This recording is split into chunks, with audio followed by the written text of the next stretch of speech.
Go find another table. This one's for family, not adopted girls." My sister Lauren's voice rang through the elegant dining room of the Capitol Grill, one of Boston's most exclusive restaurants. Laughter erupted around the table. My parents, my brother Daniel, and Lauren's husband all joining in like it was the funniest joke they'd ever heard. I stood there holding my clutch, my face burning with humiliation as other diners turned to stare. The chandeliers sparkled overhead, casting warm light on the white tablecloths and crystal glasses, but I felt cold inside. My name is Emily Carter, and I'm 26 years old. I've lived with this family for 21 years, ever since they adopted me when I was 5. 21 years of being reminded I didn't belong, that I was different, that I was less than. The only person who ever made me feel like I mattered was Grandma Evelyn, my adoptive mother's mother, who sat at the far end of the table with a strange expression on her face. "Lauren, that's enough," I said quietly, trying to maintain some dignity. "Oh, don't be so sensitive," my mother Linda chimed in, waving her manicured hand dismissively. "We're just teasing. You know how Lauren is." I knew exactly how Lauren was. At 31, she'd perfected the art of making me feel small while maintaining the facade of family unity. Growing up, she got the best bedroom, the newest clothes, the expensive college education. I got hand-me-downs and community college. She got praised for mediocre achievements. I got criticized for excellence. "Sit down, Emily," my father Richard ordered. "You're making a scene." I sat, swallowing the protest rising in my throat. This dinner was supposed to celebrate Lauren's latest business deal, some real estate investment that my parents had helped finance. They were always helping Lauren. When I'd asked for a loan to start my graphic design business 3 years ago, they'd laughed and told me to be realistic. The evening dragged on with conversation flowing around me like I wasn't there. Lauren bragged about her new Audi. Daniel discussed his promotion at the investment firm.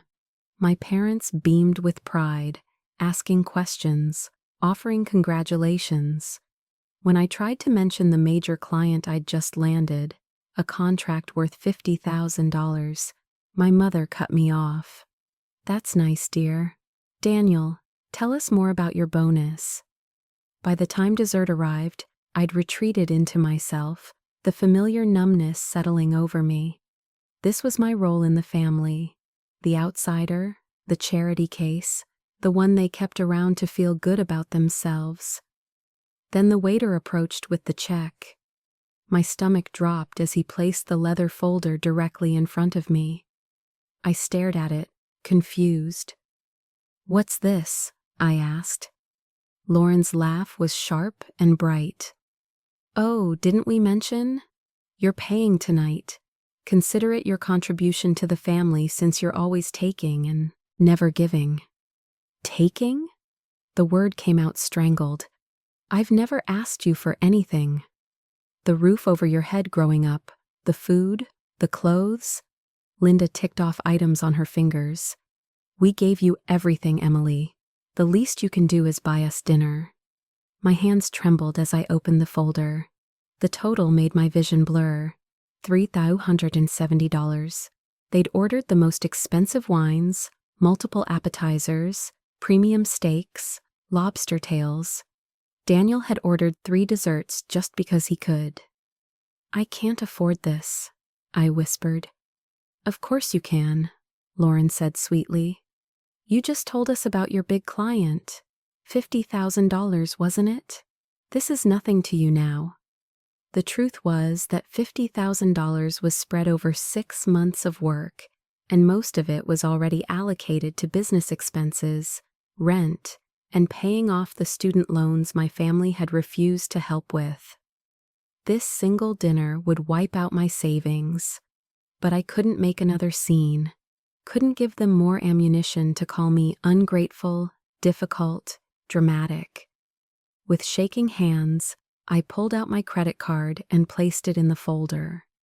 The waiter whisked it away, and I forced myself to smile, to sip my water, to pretend this wasn't devastating me. Lauren was already talking about their upcoming vacation to Napa Valley. My parents were planning to join them. Nobody asked if I wanted to come. They never did. When the waiter returned with my card and receipt, I signed with numb fingers. $270 for the privilege of being humiliated by people who were supposed to love me.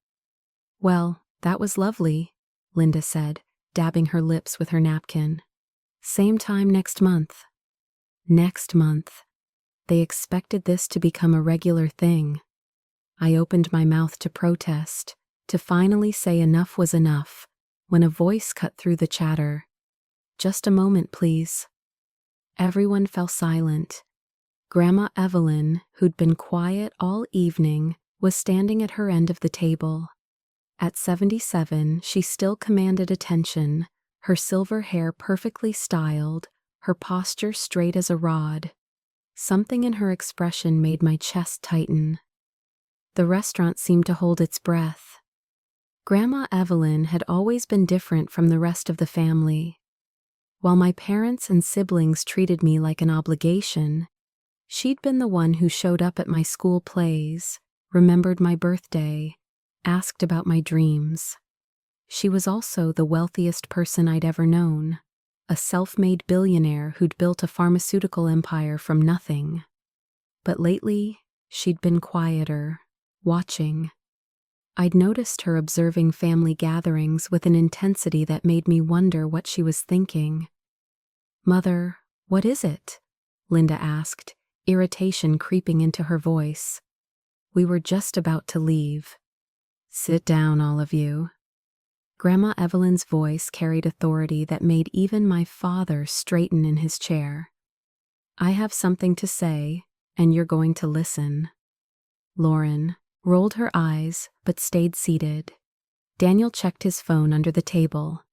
My parents exchanged confused glances. Grandma Evelyn's gaze swept across each of them before landing on me. Something flickered in her eyes. Sadness, maybe, or disappointment in everyone else. "I've been watching this family for years," she began, her voice steady but cold. "Watching how you treat Emily, how you've always treated her." "Mother, really?" Linda protested. "This isn't the time." "Be quiet." The command was so sharp that my mother obeyed. "I'm 77 years old, and I've spent the past few months thinking about my legacy, about where my money should go when I'm gone." The table went very still. My father's fork clinked against his plate as he set it down. Lauren's smug expression faltered. "We all know how this works," Grandma Evelyn continued. "The bulk of my estate goes to Linda, then distributed among the grandchildren. That's what the current will says." I watched Lauren's face light up with greed. She'd been counting on that inheritance for years, planning elaborate purchases, making investments based on money she didn't even have yet. "But I've had my lawyer draw up a new will," Grandma Evelyn said, pulling an envelope from her purse. "Signed and notarized yesterday." The silence was suffocating. "You can't be serious," Daniel said. "You're changing your will because of what? A stupid joke?" "A joke?" Grandma Evelyn's laugh was bitter.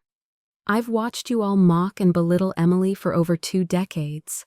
I've watched you exclude her, humiliate her, treat her like she's less than human, and tonight you made her pay for your excess while you laughed about it." "We were just having fun," Lauren protested, but her voice wavered. "Fun?" Grandma Evelyn repeated the word like it tasted foul. "You think cruelty is fun? You think making someone feel worthless is entertainment?" My heart was pounding so hard I thought everyone could hear it. Grandma Evelyn walked slowly around the table until she stood beside me. Her hand rested gently on my shoulder. "Emily is the only one in this family who's shown true character," she said. She's worked for everything she has, built a business from nothing with no help from any of you. She's kind, talented, and resilient despite your best efforts to break her spirit. Mother, you're being dramatic, Richard said, but his voice lacked conviction. Am I? Grandma Evelyn's eyebrows rose. Linda, when was the last time you asked Emily about her life? Really asked and actually listened to the answer? My mother's mouth opened and closed. Daniel, have you ever congratulated your sister on her accomplishments? Ever acknowledged her success? My brother stared at his plate. Lauren, have you spent even one day treating Emily like family instead of a servant? My sister's face flushed red with anger and embarrassment. Grandma Evelyn looked at each of them, her disappointment evident. You've all failed spectacularly. You took in a little girl who'd lost everything, and instead of giving her love and support, you've spent 21 years making her pay for the kindness you never actually showed. The weight of her words settled over the table like a heavy blanket. Other diners had stopped pretending not to listen. Waitstaff hovered at a distance, sensing the drama. So, here's what's going to happen, Grandma Evelyn said, her voice gaining strength. My entire estate, every dollar, every property, every investment, is going to Emily. The explosion was immediate. What? Lauren shrieked, jumping to her feet. You can't do that. That's not fair. Daniel slammed his hand on the table.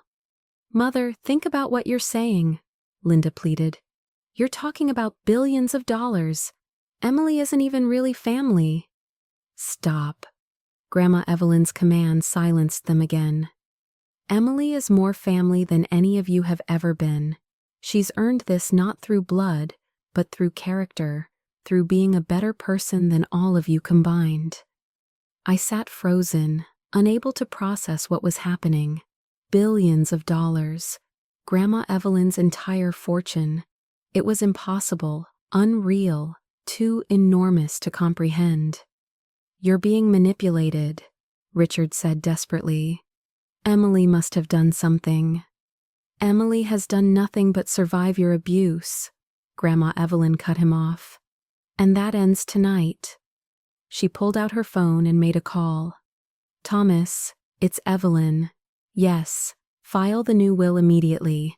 Make sure it's ironclad and prepare the trust documents for Emily. My family's faces ranged from shock to fury to disbelief. Lauren looked like she might actually faint. Daniel's face had gone purple. My parents seemed to age a decade in seconds. This isn't over, Lauren hissed at me. We'll contest it. We'll fight you in court. Try it, Grandma Evelyn said calmly. I've made sure everything is completely legal, and I'm of sound mind, as a medical evaluation from this morning confirms. She'd planned this, every detail. The explosion that followed was like nothing I'd ever witnessed. Lauren lunged across the table, her face contorted with rage. Daniel grabbed her arm, but his own anger was barely contained. My parents sat in stunned silence, their carefully constructed world crumbling around them. You manipulative little, Lauren snarled at me. Enough. Grandma Evelyn stepped between us. Emily has done nothing wrong. She didn't even know about this until now. It was true. I was still reeling, my mind unable to grasp what had just happened. Billions of dollars. Grandma Evelyn's entire estate. Everything she'd built over her lifetime. Why are you doing this? Linda's voice cracked, tears streaming down her face. I'm your daughter, your blood. And you should be ashamed of how you've acted, Grandma Evelyn replied, her voice softer but still firm. I gave you every advantage in life, Linda. Education, opportunities, love. And you took all of that and learned nothing about compassion or kindness. Instead, you passed your cruelty down to your own children. Richard tried a different approach. Let's be reasonable. We can work this out. Maybe split the estate. There's nothing to work out, Grandma Evelyn said. The decision is made. My lawyers have everything in order. The trust is established. Emily will receive everything when I pass, with immediate access to certain accounts starting tomorrow. Tomorrow? The word hung in the air. This wasn't some future promise. This was real, immediate, happening. Daniel leaned forward, his voice low and threatening. You're making a huge mistake. Emily doesn't know how to handle that kind of money. She'll blow through it in a year. Emily has built a successful business on nothing, Grandma Evelyn interrupted. She's more financially responsible at 26 than any of you have ever been. She's had to be because you never helped her. I found my voice, shaky and uncertain. Grandma, I don't understand. Why now? She turned to me and her expression softened. Because I've watched you suffer long enough, sweetheart. I'm dying. The world tilted. What? The word barely came out. Pancreatic cancer, stage 4. I have maybe 6 months, probably less, she said calmly. But I saw the pain beneath her composure. I found out 3 months ago, and I've spent that time getting my affairs in order, making sure my legacy goes to someone who deserves it. Tears blurred my vision. Grandma Evelyn was dying. The one person who'd ever truly loved me was leaving. Oh, don't cry, Emily, she said, pulling me into a hug. I breathed in her familiar perfume, lilac and vanilla. This isn't sad. This is justice. Around us, the restaurant had gone completely silent. Even the kitchen noise had died down. Everyone was watching this family implode in real time. You can't be serious about this, Linda tried again, desperation making her voice shrill. Mother, please think about your grandchildren. Think about the family legacy. I am thinking about it, Grandma Evelyn said. That's exactly why I'm doing this. The family legacy should be compassion, hard work, and integrity. Emily embodies all of that. The rest of you embody greed, cruelty, and entitlement. Lauren's hands were shaking. We'll sue. We'll prove you're not in your right mind. Good luck with that. Grandma Evelyn's smile was sharp. I have medical evaluations, psychological assessments, and testimony from dozens of witnesses about your treatment of Emily over the years. My lawyer has been documenting everything for months. She'd been planning this carefully, methodically, protecting me even as her own time ran short. I want to go home, I whispered. Of course. Grandma Evelyn kept her arm around me. Thomas is outside with the car. He'll take us both to my place. We have a lot to discuss. As we turned to leave, Daniel blocked our path. This isn't fair. She's not even really one of us. Move. Grandma Evelyn's voice was ice. Or I'll have security remove you. He stepped aside, but the hatred in his eyes made me flinch. We walked through the restaurant in silence, every eye following us. The cool Boston air hit my face as we stepped outside, and I gulped it down, trying to steady myself. A sleek black car waited at the curb. Thomas, Grandma Evelyn's driver of 30 years, opened the door with a knowing smile. Miss Emily, welcome. Thomas knows everything, Grandma Evelyn said as we slid into the back seat. He's been helping me plan this for weeks. The car pulled away from the restaurant, leaving my family, former family, standing on the sidewalk in shock. Through the rear window, I saw Lauren screaming something, her face twisted with rage. Daniel was on his phone, probably calling a lawyer. My parents stood together, looking lost and broken. I should have felt something, guilt, maybe, or fear, but all I felt was numb exhaustion mixed with a strange sense of freedom. Are you really dying? I asked Grandma Evelyn, my voice small. Yes. She took my hand, her skin paper thin but her grip surprisingly strong. But I'm not afraid. I've lived a full life, Emily. Built an empire, raised a family, made my mark. Now I get to ensure that everything I've worked for goes to someone worthy. I don't know if I can do this, I admitted. I don't know how to be rich. I don't know how to run your companies. You'll learn, she said confidently.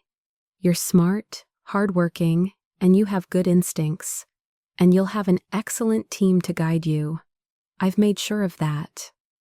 The city lights blurred past the window as we drove toward her estate in Chestnut Hill. What happens now? Now? Grandma Evelyn squeezed my hand. Now we prepare you for your new life, and we make absolutely certain that your family can never hurt you again. The next morning, I woke up in one of Grandma Evelyn's guest rooms, momentarily disoriented by the silk sheets and the view of the Charles River through floor-to-ceiling windows. Then the memories crashed back. The restaurant, the bill, the announcement, everything. My phone had been buzzing non-stop since I'd turned it back on. 43 missed calls from Lauren, 27 from my mother, 16 from Daniel, dozens of texts ranging from pleading to threatening. I scrolled through them with a strange detachment. You're being selfish. Think about the family. Linda. I'll destroy you, in court. You won't see a penny. Lauren. We need to talk. This can still be fixed. Richard. Grandma's clearly not thinking straight. Help us get her evaluated. Daniel. I set the phone down and walked to the window. Grandma Evelyn's estate sprawled across 3 acres of prime Boston real estate. The morning sun glinted off the river, sailboats already dotting the water. This was mine now, or would be soon. A soft knock interrupted my thoughts. Miss Emily, breakfast is ready, and Miss Evelyn would like to see you in the study. I found Grandma Evelyn sitting behind an enormous mahogany desk, looking surprisingly energetic despite yesterday's revelation about her health. Thomas stood nearby, and a distinguished-looking man in an expensive suit sat across from her. Emily, this is Walter, my attorney, Grandma Evelyn said. We need to go over some things. Walter stood, shaking my hand with a firm grip. Miss Emily, it's a pleasure. Your grandmother has spoken very highly of you. I sat down, feeling like I was in a dream. Walter opened a leather portfolio and began explaining the details of the trust, the companies, the investments. Numbers that seemed impossible swam before my eyes. $3 billion in liquid assets, $5 billion in property and investments, stakes in pharmaceutical companies, real estate developments, tech startups. The immediate access accounts activate today, Walter explained. $5 million for your personal use while the trust is being finalized. Your grandmother wanted to ensure you had resources right away. $5 million for immediate use. I felt dizzy. There's more, Grandma Evelyn said, her eyes sharp. Your family will try to contest this. They'll claim undue influence, diminished capacity, anything they can think of. We need to be prepared. What can they actually do? I asked. Walter leaned forward. Legally, not much. Miss Evelyn has documentation proving her sound mind, including evaluations from 3 separate doctors. The will is ironclad. However, they can make the process difficult, drag it out in court, create negative publicity. Let them try, Grandma Evelyn said firmly. I've been documenting their treatment of Emily for years. Every cruel comment, every exclusion, every incident of financial abuse. If they want a court battle, I'll bury them with evidence. My phone buzzed again. Lauren. I silenced it. There's something else you need to know, Grandma Evelyn said. and something in her tone made me tense. Your adoption wasn't quite what you think it was. The room seemed to tilt. What do you mean? She pulled a folder from her desk drawer, sliding it across to me. When Linda and Richard adopted you, they received a substantial sum of money, $750,000 to be exact. It was meant to cover your care, education, everything you'd need growing up. I stared at the documents in the folder. Bank, statements, transfer records. They took money for adopting me. From a trust set up by your birth parents, Grandma Evelyn confirmed. They died in a car accident when you were 5. They had established a trust to ensure you were cared for. Linda and Richard were approved as adoptive parents and given access to those funds. My hands shook as I flipped through the papers. $750,000. And I'd worn secondhand clothes, gone to community college on student loans, been told the family couldn't afford to help me. They spent it all, I whispered, seeing the account statements. Vacations, cars, Lauren's private school tuition, Daniel's college fund. They spent my money on everyone but me. Yes, Grandma Evelyn said quietly. I only discovered this myself 2 years ago. I've been investigating since then, gathering evidence. That's theft, Emily. They stole from a child.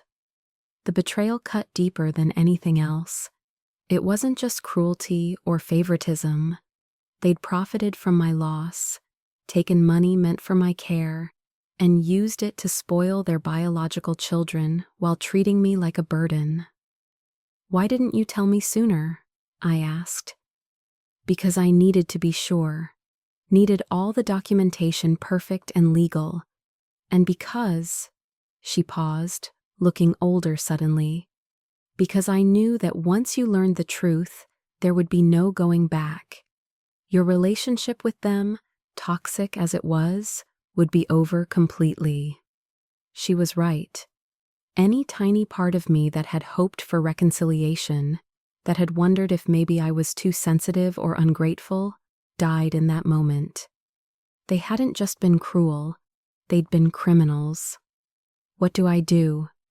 I felt lost, overwhelmed. You let me handle it, Grandma Evelyn said. Walter has already filed a civil suit against Linda and Richard for misappropriation of trust funds. With interest over 21 years, they owe you approximately $2.3 million. My phone exploded with calls again. This time it was my father. Answer it, Grandma Evelyn said. Put it on speaker. Let's hear what he has to say. With shaking hands, I accepted the call. Emily! Richard's voice was desperate. Emily, please, we need to talk. Your grandmother isn't thinking clearly. She seems perfectly clear to me, I said, my voice steadier than I felt. This is insane. You can't possibly think you deserve her entire fortune. You've been with us for 21 years, and suddenly you turn on us the moment money is involved. The moment money is involved, I repeated. You mean like the $750,000 you took for adopting me? The money you spent on everyone except me? Silence then. I don't know what lies she's been telling you. Bank records don't lie, Dad, I said. The word felt bitter. Walter has all the documentation. You stole from me. You both did. Linda's voice came through the phone, shrill with panic. That money was for raising you, for housing you, feeding you. You gave me hand-me-downs and made me pay my own way through college, I said. Meanwhile, Lauren got designer clothes and a full ride to a private university. Daniel got a new car at 16. I got nothing. You're being ungrateful, Richard tried. We gave you a home. You gave me a prison, I said. The words felt powerful, liberating. You made me feel worthless every single day, and you did it while spending money that was meant for me. We'll fight this, Linda threatened. We'll take you to court. Please do, Grandma Evelyn cut in. I'd love to see you explain the financial records to a judge. Explain how you took money meant for a grieving 5-year-old and spent it on luxury vacations. The call ended abruptly. They'd hung up, probably to call their own lawyer. I felt Walter's hand on my shoulder. Miss Emily, I know this is overwhelming, but you need to understand. You hold all the cards here. They have no legal ground to stand on. They'll try anyway, I said. Of course they will, Grandma Evelyn agreed. But they'll lose, and when they do, you'll never have to see them again. 3 days later, the story hit the media. Somehow, and I suspected Lauren was behind it, the details of Grandma Evelyn's will change had leaked to the press. "Billionaire disinherits family for adopted granddaughter," screamed the headlines. My phone wouldn't stop ringing with reporters wanting statements. I'd moved into Grandma Evelyn's estate temporarily, unable to face my apartment, where my family knew the address. Thomas had retrieved my things, and I was living in a strange bubble of luxury and chaos. The public reaction was divided. Some praised Grandma Evelyn for rewarding character over blood. Others called me a manipulative gold digger who'd seduced an elderly woman for her fortune. The comment sections were brutal. She must have been sleeping with the old woman's lawyer or something. Gold digger alert. This girl knew exactly what she was doing. Good for Evelyn. Family isn't blood, it's how you treat people. That adopted girl is going to blow through billions in a year. Watch. I tried to ignore it, but the words burrowed under my skin. Was I wrong to accept this? Should I have refused Grandma Evelyn's gift? "Stop reading those," Grandma Evelyn said, finding me hunched over my laptop in the library. She looked frailer than she had days ago, the cancer clearly progressing. "People will always have opinions. Let them talk." "They're calling me terrible things," I said. "They called me terrible things when I built my first company," she replied, settling into the chair beside me. "Said I was too aggressive, too masculine, too ambitious. A woman couldn't possibly succeed in pharmaceuticals. I proved them wrong." She took my hand, her grip weaker now. "You'll prove them wrong too, Emily. Not by defending yourself, but by being exactly who you are. Kind, hardworking, principled." That afternoon, Walter arrived with news. Linda and Richard have officially filed to contest the will. They're claiming diminished capacity and undue influence. "Let me see," Grandma Evelyn said. Walter handed over the legal documents. I read over her shoulder, my anger building with every word. They claimed I'd isolated Grandma Evelyn from her family, that I'd manipulated a sick, elderly woman, that I'd taken advantage of her declining mental state. "This is ridiculous," I said. "I didn't even know about the cancer until that night." "We have evidence proving otherwise," Walter assured me, "including testimony from medical staff, friends, business associates. They're grasping at straws." But something in Walter's expression made me nervous. "What aren't you telling me?" He exchanged a glance with Grandma Evelyn. "Lauren has hired a private investigator. They're digging into your background, looking for anything they can use against you." My stomach dropped. "There's nothing to find." "We know that," Grandma Evelyn said. "But they'll try to create something, twist innocent situations, take things out of context." As if on cue, my phone rang, an unknown number. Against my better judgment, I answered. "Emily, it's so good to finally reach you." The voice was unfamiliar, syrupy sweet. "I'm Jessica Reed from Boston Monthly Magazine. I'd love to chat about your relationship with Evelyn." "No comment," I said, moving to hang up. "Wait, I just have a few questions about the allegations about your business. There are questions about where you got your startup capital. Some people are suggesting Evelyn funded it years ago, that you've been planning this takeover for a long time. My blood ran cold. That's not true. I built my business with my own money. Can you prove that? Do you have documentation? I hung up, my hands shaking. They're trying to create a narrative, Walter said grimly. That you've been grooming Evelyn for years, that everything you've accomplished was really her money. But it wasn't. I have loan documents, business records. We know, Grandma Evelyn soothed, and we'll prove it. But Emily, you need to prepare yourself.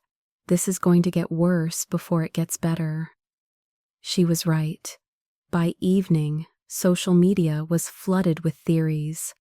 Anonymous accounts, probably my family, were spreading rumors that I'd failed out of community college, I'd graduated with honors, that my business was failing, it was thriving, that I'd had multiple affairs with wealthy older men, I'd barely dated in years.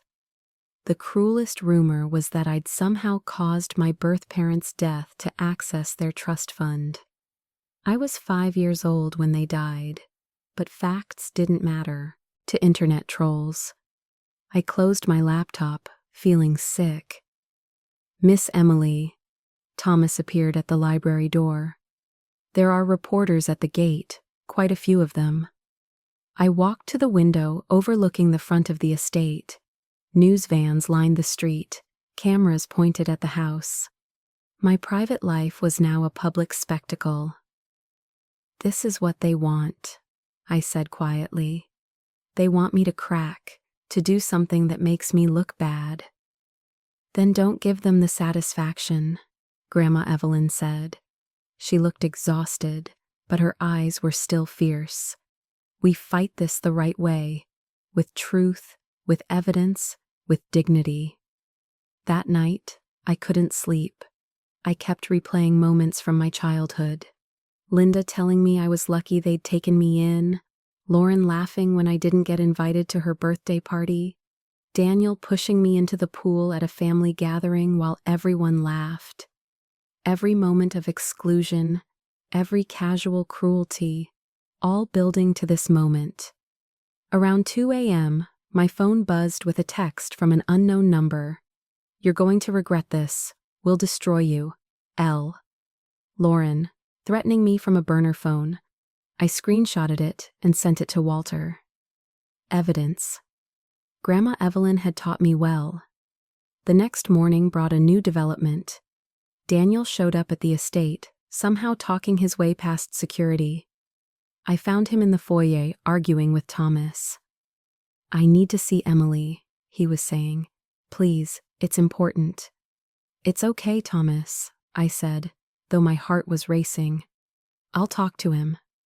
Daniel looked terrible, unshaven, clothes wrinkled, dark circles under his eyes, nothing like the polished banker I'd grown up with.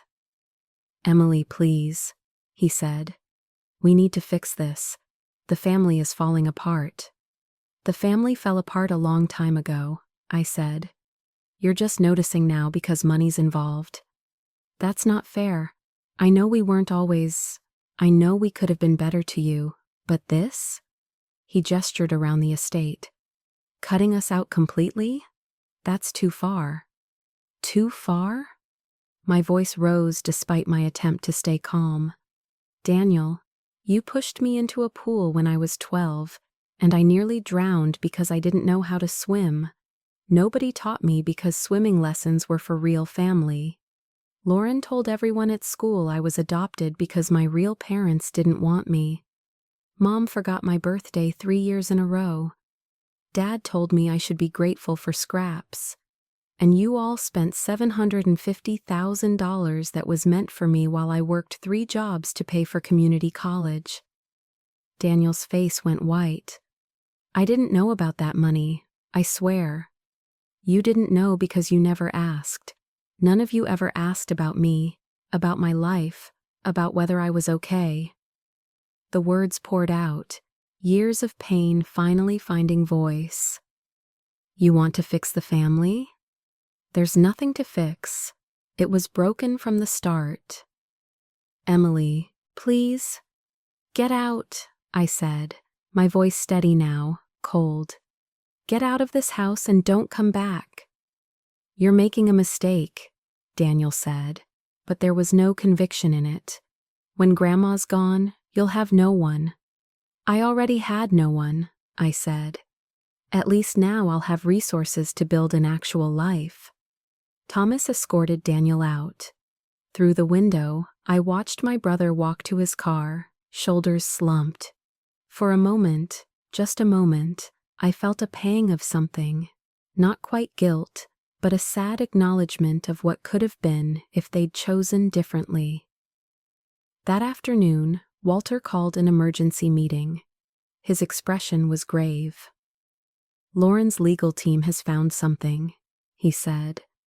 Or rather, they claim to have found something. They're alleging that you forged documents related to your business, specifically contracts with clients. They're trying to paint you as dishonest, someone capable of manipulating Evelyn. That's insane, I said. All my contracts are legitimate. We know that, but they're filing a motion to delay the will proceedings pending an investigation. It's a stall tactic, but it could work. Grandma Evelyn's hand slammed on the desk, startling us both. Despite her frailty, anger gave her strength. Absolutely not. Walter, file an emergency motion to expedite. I want this settled before... She didn't finish the sentence. Before she died.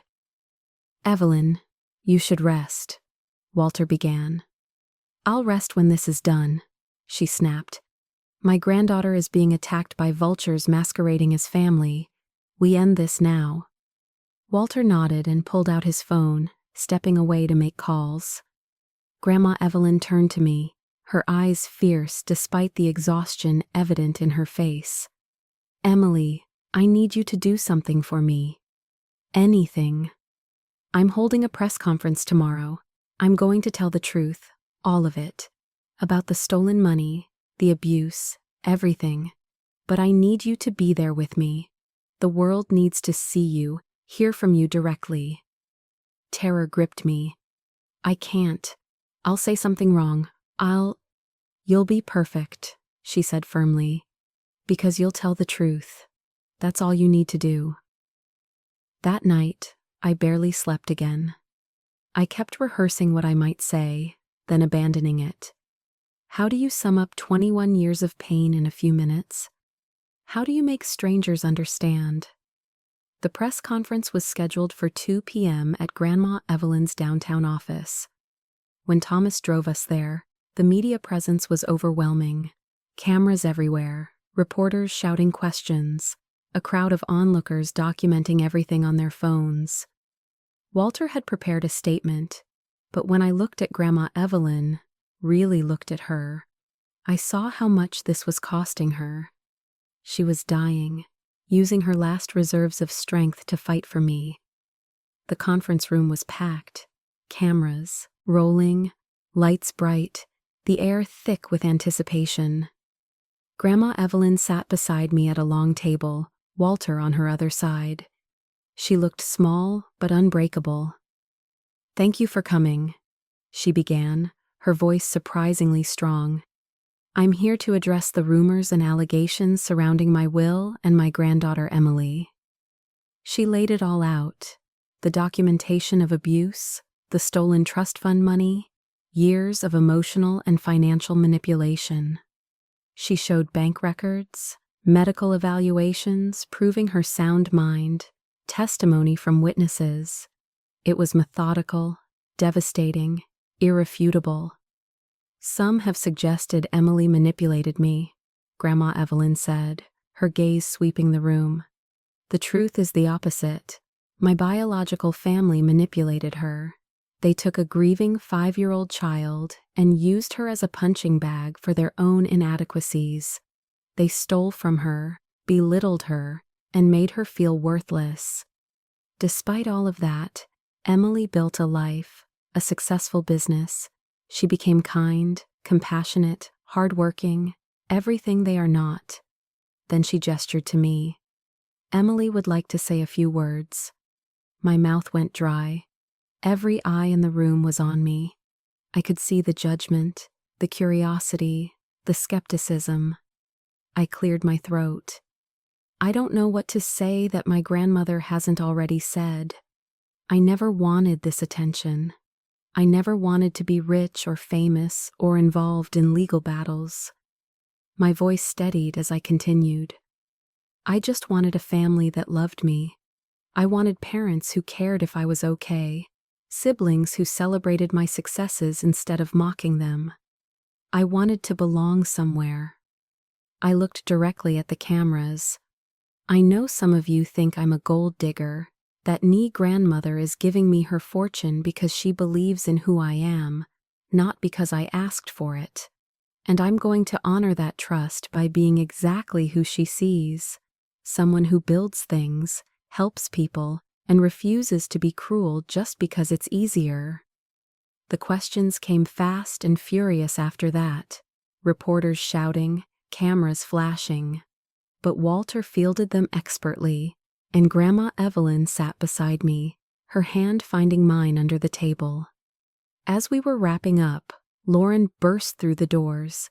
Security moved to stop her, but she was already shouting, "This is all lies! She's brainwashed you all!" Lauren's makeup was smeared, her designer dress wrinkled. She looked unhinged. "I'm the real victim here. That adopted brat has stolen my inheritance." The cameras swiveled to her, capturing every second of her meltdown. "Ms. Lauren," a reporter called out, "what about the allegations that your parents stole trust fund money meant for Emily? That money was ours. We earned it by raising her ungrateful ass." "You earned $750,000 for treating a child like garbage?" another reporter asked. Lauren realized her mistake too late. The cameras had caught everything: her admission, her rage, her complete lack of remorse. "Get her out of here," Walter said to security. As Lauren was escorted out, still screaming threats, I watched the reporters frantically typing on their phones. The narrative had just shifted. Lauren had given them the villain they needed, and it wasn't me. Grandma Evelyn squeezed my hand. "Well," she said quietly, "I don't think we could have planned that better if we tried." Despite everything, I almost smiled. Lauren had destroyed herself, and she'd done it on camera for the world to see. The video of Lauren's meltdown went viral within hours. By evening, it had been viewed over 10 million times. News outlets played it on loop, dissecting every word, every unhinged expression. Social media exploded with commentary. Did she really just admit they took money for raising an adopted kid? This family is toxic. Emily deserves everything. Lauren just destroyed her own case in under 60 seconds. Brilliant. That look on her face when she realized what she said. Priceless. The public opinion shifted overnight. What had been a divided conversation became a landslide of support for me and condemnation for my family. Memes spread.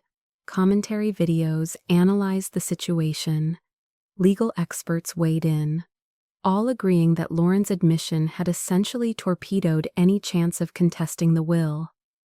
I watched it all from Grandma Evelyn's study, still processing. Walter sat across from me, looking pleased. "Their legal case just collapsed," he said. "Lauren's admission that they earned the trust fund money by raising you is essentially a confession to misappropriation of funds. Combined with the documentation we already have, they have no leg to stand on." "What happens now?"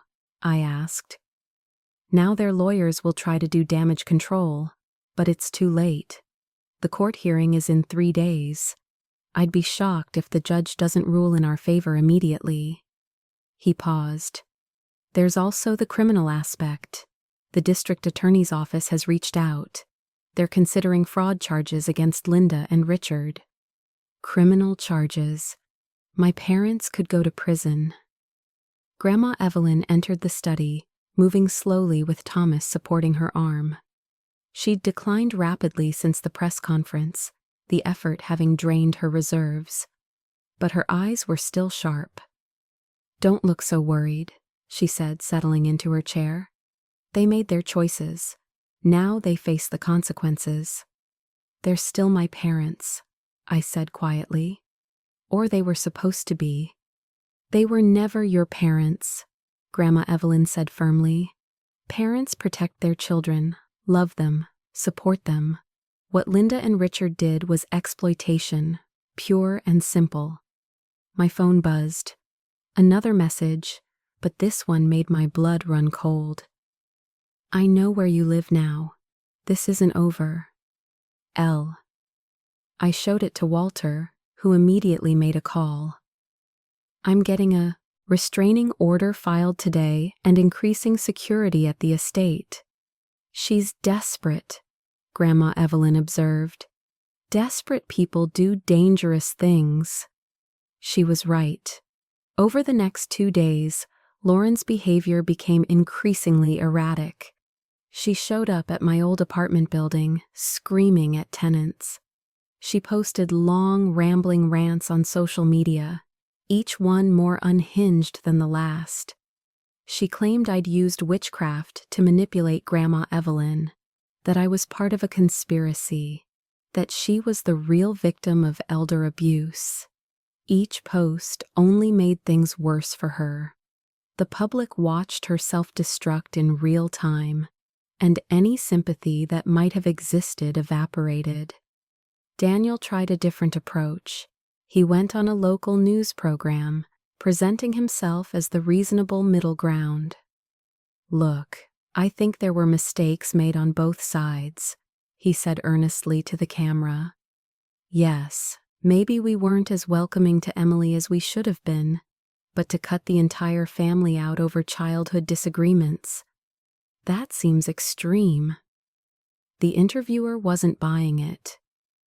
"Mr. Daniel, are you aware that your parents received $750,000 intended for Emily's care, which they allegedly spent on your education and your sisters?" Daniel's composure cracked. That money was for the whole family. Emily benefited from it too. She wore hand-me-downs while your sister got designer clothes. She took out loans for community college while you attended a private university fully funded. How exactly did she benefit? Daniel ended the interview early, but the damage was done. The public saw through him. My father tried yet another tactic, appealing to sympathy. He gave a tearful interview about how he'd loved me like a daughter, how this was breaking his heart, how families should forgive each other. "We made mistakes," Richard said, his voice breaking. "What parent hasn't? But to be cut off completely, to be accused of theft, it's destroying us. Linda can barely get out of bed. Daniel's marriage is suffering. Lauren is having a breakdown. All because we weren't perfect." The interviewer, the same one who dismantled Daniel, showed no mercy. "Mr. Richard, you're describing what you did as not being perfect. But investigators have documented years of emotional abuse, financial exploitation, and systematic exclusion of Emily from family activities. This goes beyond imperfection. That's not abuse. That's just family dynamics. Every family has issues. Every family doesn't steal $750,000 from a child." My father walked out too, but my mother's approach was the most calculated. Linda hired a PR firm and gave a carefully crafted interview to a sympathetic journalist. She wore a simple dress, minimal makeup, positioned herself in soft lighting. She cried at all the right moments. "I loved Emily from the moment we brought her home," Linda said, dabbing her eyes. "She was this beautiful, broken little girl who'd lost everything. I wanted to give her a family, a home, love. Yes, We were stricter with her than with our biological children. Maybe that was wrong, but we were trying to prepare her for a hard world. We knew she'd face challenges as an adopted child, and we wanted her to be strong. The journalist ate it up. And the money? That money was meant for her care, and that's what we used it for. Housing, food, utilities. Raising a child is expensive. Maybe we should have documented every expense, but we were a family, not a business. She looked directly into the camera. Emily, if you're watching, please know I love you. I always have. Can we please just talk without lawyers? Without the media? Just mother and daughter? I watched the interview with Grandma Evelyn and Walter. When it ended, I felt sick. She's good, Walter admitted. This is the most sympathetic they've looked since this started. She's a liar, I said flatly. She never loved me. This is just another manipulation. I know, Grandma Evelyn said, but some people will believe her. The question is, do you care? Did I? A week ago, I might have cared desperately. I'd have wanted everyone to know the truth, to see Linda for what she really was. But now? No, I said. I don't care what strangers think. The people who matter know the truth. Grandma Evelyn smiled. Good girl. The court hearing arrived on a gray Boston morning. The courthouse was surrounded by media, protesters holding signs both for and against me, curiosity seekers hoping for a glimpse of the drama. Walter had arranged for us to enter through a private entrance, but I could still hear the noise outside. Grandma Evelyn looked frail in her wheelchair. We'd finally convinced her to use one, but her spine was still straight. I held her hand as we entered the courtroom. My family was already there. Linda, Richard, Daniel, and Lauren sat at the defendant's table with their team of lawyers. Linda had maintained the soft, sympathetic appearance from her interview. Richard looked tired and defeated. Daniel wouldn't meet my eyes. But Lauren stared at me with pure hatred. The judge, a stern woman in her 60s named Judge Harper, entered, and everyone rose. This is a hearing regarding the will of Evelyn Thompson and the contest filed by Linda Thompson and family. Judge Harper began. I've reviewed the documentation submitted by both parties. Counsel, your opening statements. The family's lawyer went first, a slick man named Robert, who argued that Grandma Evelyn had been unduly influenced, that her illness had impaired her judgment, that the will should be set aside in favor of the previous version. Then Walter stood. He didn't argue or plead. He simply presented facts. Bank records showing the stolen trust fund money, medical evaluations from 3 separate doctors confirming Grandma Evelyn's sound mind, testimony from business associates about her mental acuity, documentation of the abuse I'd suffered, photos, recordings, witness statements, and finally, Lauren's viral video confession. Your Honor, Walter concluded, this is not a case of undue influence. This is a case of a woman choosing to leave her estate to someone who deserves it, and a family angry that their victim has finally escaped their control. Linda's lawyer tried to counter, but Judge Harper cut him off. I've seen enough, she said. The evidence is overwhelming. Miss Evelyn Thompson was clearly of sound mind when she executed her new will. The documentation of abuse is extensive and credible, and the admission by Lauren Thompson that the family earned money meant for Emily's care essentially confirms the allegations of financial exploitation. My heart began to race. Furthermore, Judge Harper continued, the behavior exhibited by the contesting parties during these proceedings, including threats, harassment, and public defamation, only reinforces that Miss Evelyn's decision was correct. A family that truly loved Emily would never have treated her this way before or after the will change. Lauren stood up, unable to contain herself. You can't just... Sit down, Judge Harper commanded, or I'll hold you in contempt. Lauren sat, but her fury was palpable. I'm ruling in favor of the will as executed, Judge Harper declared. The contest is dismissed with prejudice. Furthermore, I'm ordering Linda and Richard Thompson to pay restitution for the misappropriated trust funds, $750,000 plus interest over 21 years, totaling approximately $2.3 million. They have 90 days to pay in full. The courtroom erupted. Linda collapsed in her chair, sobbing. Richard looked like he'd aged 10 years in 10 seconds. Daniel put his head in his hands. Lauren started screaming obscenities until bailiffs escorted her out. I sat frozen, unable to process that it was over. We'd won, completely, decisively, irrevocably. Grandma Evelyn squeezed my hand. It's done, sweetheart. You're free. Media swarmed us as we left the courthouse, but Walter and Thomas created a barrier. I heard the questions being shouted. How did I feel? What would I do with the money? Did I have a message for my family? But I didn't answer. I just helped Grandma Evelyn into the car and let Thomas drive us away. Back at the estate, Grandma Evelyn was exhausted but satisfied. I can die happy now, she said, and the words hit me like a physical blow. Don't say that, I whispered. Please. Oh, Emily. She cupped my face with her thin hands. I'm not afraid. I got to see justice done. I got to know my fortune will be used for good.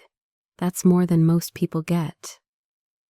Over the next 3 weeks, I watched Grandma Evelyn fade. She slipped in and out of consciousness, sometimes lucid, sometimes lost in memories. I stayed by her side, holding her hand, telling her about my plans for the foundation I wanted to start to help adopted children who were being abused or exploited. That's perfect, she murmured during one of her clearer moments. Help others like you break the cycle. I will, I promised. I'll make you proud. You already have. Her smile was peaceful. You survived them, Emily. You stayed kind when they were cruel. You worked hard when they tried to break you. You're everything I hoped you'd be. She died on a Tuesday morning with me holding her hand and the sun streaming through the window. Her last words were, "Thank you for being my real family." I stayed with her for a long time after, crying for the woman who'd saved me, who'd loved me, who'd given me a future, the only grandmother I'd ever really had. The funeral was private, just me, Thomas, Walter, and a few of Grandma Evelyn's close friends. My family wasn't invited, though Linda tried to crash it and was turned away by security. In the weeks that followed, the full transfer of assets was completed. I was now the sole heir to a $3 billion fortune. The number was still incomprehensible, but I was determined to honor Grandma Evelyn's legacy. The first thing I did was establish the Evelyn Thompson Foundation for Adopted Children, not because it sounded good or made me look charitable, but because I knew firsthand how many kids were trapped in situations like mine. The foundation would provide legal support, counseling, emergency housing, and educational funding for adopted children suffering abuse or exploitation. The second thing I did was hire an excellent management team for Grandma Evelyn's companies. I wasn't ready to run billion-dollar corporations, but I could learn. I attended every meeting, asked questions, studied at night. Slowly, I began to understand the empire she'd built. My family's downfall was swift and brutal. Unable to pay the $2.3 million in restitution, Linda and Richard were forced to sell their house, their cars, everything of value. They moved into a small apartment in a rough neighborhood. Ironic, considering they'd always looked down on people they deemed beneath them. Richard faced fraud charges for the trust fund theft and was sentenced to 3 years in prison. Linda received 2 years. Daniel, who'd benefited from the stolen money through his education, was required to pay back his portion, approximately $400,000. His marriage collapsed under the financial strain, and last I heard, he was working 2 jobs to make the payments. But Lauren's fate was the most satisfying. Her viral meltdown had destroyed any credibility she had. Her husband divorced her, taking their house and most of their assets. She'd invested heavily in a restaurant venture that failed spectacularly, leaving her deep in debt. The private investigator she'd hired to dig up dirt on me was now suing her for unpaid fees. She'd tried to write a tell-all book, but publishers rejected it after fact-checkers found it full of lies. She'd attempted to start a YouTube channel, but the comments were so brutal she deleted it. She'd even tried to reconcile with me, not out of genuine remorse, but in desperate hope I'd give her money. I'd read her email once. "Emily, I know we had our differences, but we're still sisters. Family forgives family. I'm struggling right now, and I know you're doing well. Maybe we could meet for coffee, talk about the past, and build a future together." I deleted it without responding. 6 months after Grandma Evelyn's death, I stood in the Foundation's new headquarters, a beautiful building in downtown Boston, dedicated to helping children like I'd been.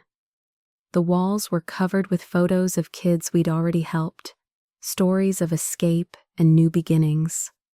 Thomas stood beside me, having accepted a position as the Foundation's operations director. "Miss Evelyn would be proud," he said. "I hope so," I replied. My phone buzzed. Another message from my family. They never stopped trying. This one was from Daniel. "Emily, Mom and Dad are struggling. Dad's in prison. Mom's barely surviving. I know you're angry, but they're still your parents. Can't you find it in your heart to help?" I typed my response carefully. They were never my parents. They were people who took money to raise me and instead used me as a punching bag for their inadequacies. I owe them nothing, but I'll make you a deal. I'll donate the exact amount they stole from me, $750,000, to a fund helping adopted children escape abusive families, in their names. That's the only legacy they'll have. I hit send and blocked his number. A year later, I was featured in a business magazine, not as the adopted girl who inherited billions, but as a CEO running multiple successful companies and a growing foundation that had helped over 500 children. The article focused on my work, my vision, my accomplishments. There was a small mention of my family drama, but it was in the past now. The narrative had shifted. I wasn't the victim anymore, wasn't the gold digger or the manipulator. I was simply Emily, a woman who'd survived, thrived, and chosen to help others do the same. I'd heard through mutual acquaintances that Lauren was working in telemarketing, barely making ends meet, that Linda, released from prison, was living in a women's shelter, that Richard was still incarcerated, his health failing, that Daniel was bankrupt, his expensive education worthless, without the connections and money that had always propped him up. Part of me, the part that remembered being a hurt little girl, felt a twinge of something. Not quite satisfaction, not quite pity, just acknowledgement that actions have consequences, that cruelty eventually circles back. My family never recovered from their fall. Lauren's attempts to rebuild her life repeatedly failed, each venture collapsing under the weight of her reputation and poor decisions. Linda and Richard lived out their remaining years in poverty and isolation, their biological children too consumed with their own struggles to help.